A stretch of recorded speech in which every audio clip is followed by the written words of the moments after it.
কোনো স্বার্থান্বেষী মহলের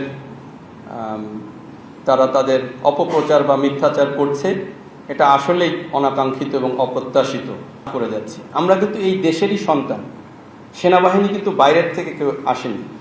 সো দেশের জন্য, দেশের মানুষের জন্য আমরা যেখানে কাজ করছি, সেই দেশের মানুষই যদি আমাদের বিরুদ্ধাচার করে, আমাদের বিরুদ্ধে সোশ্যাল মিডিয়াতে কিছু বলে থাকে, তাহলে এর বিরুদ্ধে সরকার এবং জনগণ তারাই যথাযথ ব্যবস্থা গ্রহণ করবে। আমার প্রশ্ন দুটো। প্রথমটি হলো যে সম্প্রতি ফ্রান্স থেকে এবং আমেরিকা থেকে যারা ফেসবুক, ব্লগ এবং ইউটিউব সোশ্যাল মিডিয়াতে বর্তমানে বাংলাদেশ সেনাবাহিনীর সেনাপ্রধানকে নিয়ে নানা ধরনের তথ্য উপাত্ত এবং অপপ্রচার বা প্রচার বা পক্ষের বিপক্ষে নানা ধরনের পক্ষের মন্তব্য, বিরূপ মন্তব্য, বিভিন্ন ধরনের মন্তব্য করা হচ্ছে।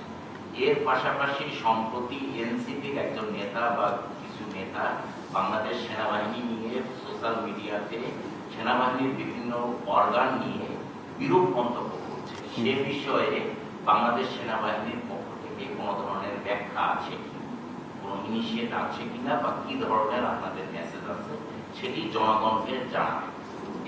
আর দ্বিতীয় প্রশ্নটি হলো যে সম্প্রতি এনসিপি তাদের নির্বাচনী ইশতেহারে বাংলাদেশ সেনাবাহিনীকে আধুনিকায়ন করার কথা ঘোষণা করেছে। সেই নির্বাচনী ইশতেহারে বাংলাদেশ সেনাবাহিনীর জন্য ভূমি থেকে আকাশে উৎক্ষেপণযোগ্য মিসাইল এবং আধুনিক ড্রোন এবং আরো বেশ কিছু সরঞ্জাম দিয়ে সংযোজনের ঘোষণা দিয়েছে। তো আমার প্রশ্নটি হলো যে বাংলাদেশ সেনাবাহিনীতে মিসাইল বা ভূমি থেকে আকাশে উৎক্ষেপণযোগ্য ক্ষেপণাস্ত্র এবং এগুলি মহড়া হয় আছে বাংলাদেশ সেনাবাহিনীতে থাকা সত্ত্বেও একটি রাজনৈতিক দল কেন বাংলাদেশ সেনাবাহিনীকে আধুনিকায়ন করার ঘোষণা দিয়েছে?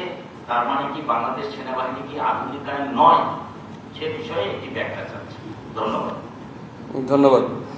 আপনি প্রথমে যে প্রশ্নটি করেছেন, দেখুন সোশ্যাল মিডিয়াতে অনেক কিছু বলছে, মিস ইনফরমেশন, ডিসইনফরমেশন, মিথ্যাচার, প্রোপাগান্ডা করছে।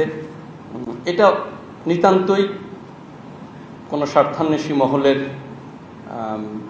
তারা তাদের অপপ্রচার বা মিথ্যাচার করছে, এটা আসলেই অনাকাঙ্ক্ষিত এবং অপ্রত্যাশিত এবং আমাদের জন্য এম্বারাসিং। তো আমরা দেখুন দীর্ঘ 1 বছরের বেশি সেনাবাহিনী দেশের সরকারের জন্য, জনগণের জন্য, আপনাদের সকলের জন্য অক্লান্ত পরিশ্রম করে আমরা কাজ করে যাচ্ছি। আমরা কিন্তু এই দেশেরই সন্তান, সেনাবাহিনী কিন্তু বাইরের থেকে কেউ আসেনি।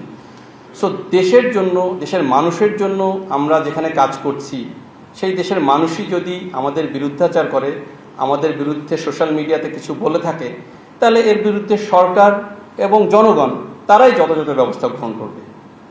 এবং অলরেডি আপনারা দেখেছেন সোশ্যাল মিডিয়াতে সেনাবাহিনীর পক্ষে অনেকেই অনেক সুন্দর সুন্দর কথা বলছে। সো আপনারা বুঝতে পারেন যে আপামর জনসাধারণের জন্য আমরা কাজ করছি, জনসাধারণ আমাদের পাশে আছে। আপনার দ্বিতীয় যে প্রশ্নটি আপনি করেছেন যে একটি রাজনৈতিক দল আধুনিকায়নের কথা বলেছে। এখন দেখেন, আধুনিকায়ন একটি চলমান প্রসেস। কেউ যদি তাদের নির্বাচনী ইশতেহারে কিছু দেওয়ার কথা বলে থাকে, এতে আমাদের খারাপ বোধ করার কিছু নেই। যেহেতু একটা চলমান প্রসেস, এটা চলবে। এটার জন্য যদি যে জিনিস থেকে থাকে সেটাই যদি দেওয়ার কথা বলা হয়ে থাকে, হয়তো পরবর্তীতে আমাদের যে জিনিসটা আধুনিকায়ন করার জন্য দরকার সেই জিনিসটা হয়তো আসবে। তো এটাকে আমরা এটা তাদের বিষয়, আসলে তারা বলেছে তাদের নির্বাচনী ইশতেহারে, এ বিষয়ে আসলে আমাদের মন্তব্য করার কিছু নেই। ধন্যবাদ। যে প্রশ্নটা এসছে সম্পর্কে একটা প্রশ্ন করতে চাই, সেটা হলো যে সোশ্যাল মিডিয়াতে যে প্রচারণাগুলো আছে তার মধ্যে একটা বড় প্রচারণা হচ্ছে যে সেনাবাহিনী ক্ষমতা গ্রহণ করবে, সেনাবাহিনীর অভ্যন্তরীণ অনেক দ্বন্দ্ব হচ্ছে, সেনাবাহিনী আওয়ামী লীগ ফেরার কাজ করছে। এই ধরনের ক্যাম্পেইন গুলো খুব আমরা বেশি দেখি। তো এর মধ্যে সেনাপ্রধান তিনি প্রধান উপদেষ্টা সহ রাষ্ট্রের গুরুত্বপূর্ণ ব্যক্তিদের সঙ্গে সাক্ষাৎ করেছেন।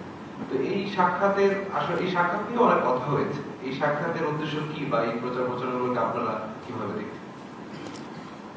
দেখুন, যে কোনো বিষয়ে বা বিদেশ থেকে কোনো ঘুরে আসার পরে কোনো তথ্য বা এই বিষয়ে কোনো ইনফরমেশন রাষ্ট্রীয় পর্যায়ে লিডারশিপকে জানানো একটি নিয়মিত বিষয়।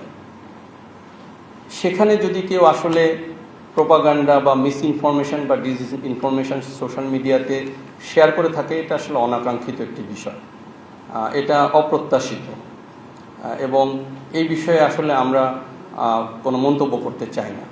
এটা রিয়েলি অপ্রত্যাশিত। আপনারা দেখেন বেশিরভাগ বিষয় কিন্তু এসছে সোশ্যাল মিডিয়াতে, এটা একটা অপ্রমাণিত অ্যাকুইজিশন আমি মনে করি।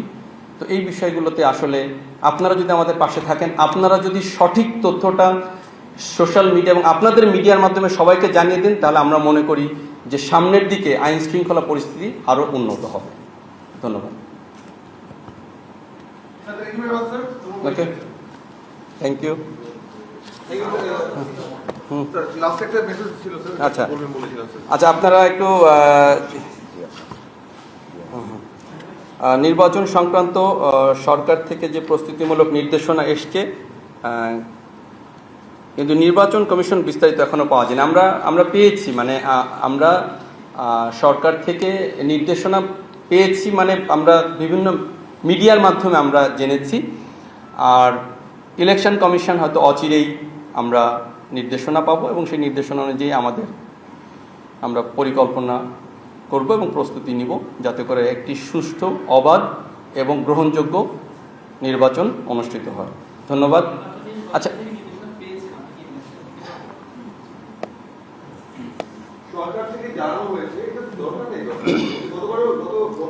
সরকার থেকে জানানো হয়েছে, আপনারা তো প্রেসে পেয়েছেন, আপনারাই তো আপনাদের বিভিন্ন মিডিয়াতে বলেছেন। অফিসিয়ালি আপনারা জানতে পারবেন অতি শীঘ্র।